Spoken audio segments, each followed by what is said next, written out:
കഴിഞ്ഞ 6-ാം അധ്യായത്തിൽ V1 എങ്ങനെ സ്പ്ലിറ്റ് ചെയ്യാമെന്ന് ഞാൻ പഠിച്ചു. ഇന്ന് 7-ാം അധ്യായത്തിൽ പഠിക്കാൻ പോകുന്ന ടോപ്പിക് എസ് ഫോം എങ്ങനെ ക്രിയേറ്റ് ചെയ്യും, അത് എവിടെ ഉപയോഗിക്കും, അത് ഏതെല്ലാം സമയത്താണ് നാം ഉപയോഗിക്കേണ്ടി വരിക എന്നാണ് നാം ഇന്ന് പഠിക്കുന്നത്.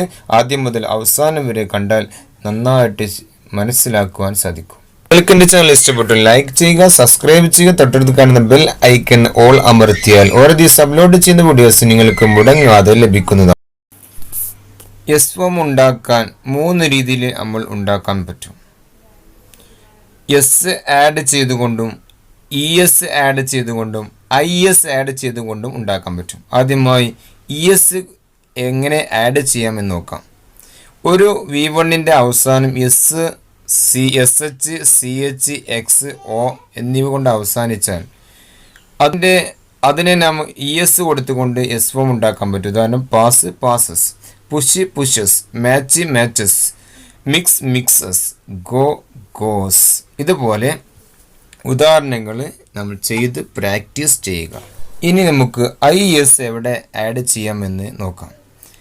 ഒരു V1 വൈൽ അവസാനിച്ചു വൈന് മുമ്പുള്ളത് കോൺസണന്റ് സൗണ്ട് ആയി വന്നാൽ അവിടെ നാം IS ആഡ് ചെയ്തുകൊണ്ട് എസ് ഫോം ഉണ്ടാക്കണം. ഉദാഹരണം ഫ്ലൈ ഫ്ലൈസ്, ഫ്ലൈ ഫ്ലൈസ്. V1ൻ്റെ അവസാനം മറ്റു അക്ഷരങ്ങളെ കൊണ്ട് അവസാനിക്കുന്നതാണെങ്കിൽ അവിടെ എസ് മാത്രം ആഡ് ചെയ്താൽ മതി. ഉദാഹരണം കിൽ കിൽസ്, വാക്ക് വാക്സ്, ജം ജംസ്, പ്ലേ പ്ലേസ്. ഇനി നമുക്ക് ഒരു എസ് ഫോമിനെ എങ്ങനെ സ്പ്ലിറ്റ് ചെയ്യാം എന്ന് നോക്കാം. എസ് ഫോം സ്പ്ലിറ്റ് ചെയ്താൽ ഡസ് പ്ലസ് V1 ആണ് നമുക്ക് ലഭിക്കുക. ഇവിടെ പ്രത്യേകം മനസ്സിലാക്കേണ്ടത് ഏതൊരു എസ് ഫോമിലും ഹൈഡ് ചെയ്തിട്ട് കിടക്കുന്ന ഓക്സിലറി വെർബാണ് ഡസ്. അതിനെ പുറത്ത് കൊണ്ടുവരിക. ഉദാഹരണത്തിന് he likes, E does like. ഇനി നമുക്ക് മറ്റൊരു ഉദാഹരണം നോക്കാം. She goes, she does go. She goes എന്നുള്ള എസ് ഫോമിനെ നമ്മൾ സ്പ്ലിറ്റ് ചെയ്തപ്പോൾ ഡസ് ഗോ. ഡസിൻ്റെ കൂടെ V1 മാത്രമേ നാം ഉപയോഗിക്കാൻ പാടുള്ളൂ. It moves, it does move. It moves, it does move. Moves V1 split ചെയ്തപ്പോൾ ഡസ് പ്ലസ് V1 നമുക്ക് ലഭിച്ചു. Aisha gems, Aisha does jump. ഇതുപോലെ നമുക്ക് V1 എസ് ഫോമിനെ നമുക്ക് സ്പ്ലിറ്റ് ചെയ്ത് ഉണ്ടാക്കുവാൻ സാധിക്കും.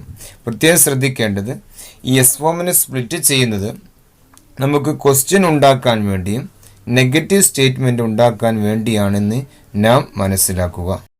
എങ്ങനെ ഒരു നെഗറ്റീവ് സ്റ്റേറ്റ്മെൻറ്റ് ഉണ്ടാക്കാം, എങ്ങനെ ഒരു ക്വസ്റ്റ്യൻ ഉണ്ടാക്കാം എന്ന് അടുത്ത പാഠങ്ങളിലായിട്ട് നമുക്ക് പഠിക്കാം. ഈ വീഡിയോ നിങ്ങളുടെ സുഹൃത്തുക്കൾക്ക് ഉപകാരപ്പെടുമെന്ന് നിങ്ങൾ തോന്നുന്നുവെങ്കിൽ നിങ്ങൾ ഷെയർ ചെയ്യുക.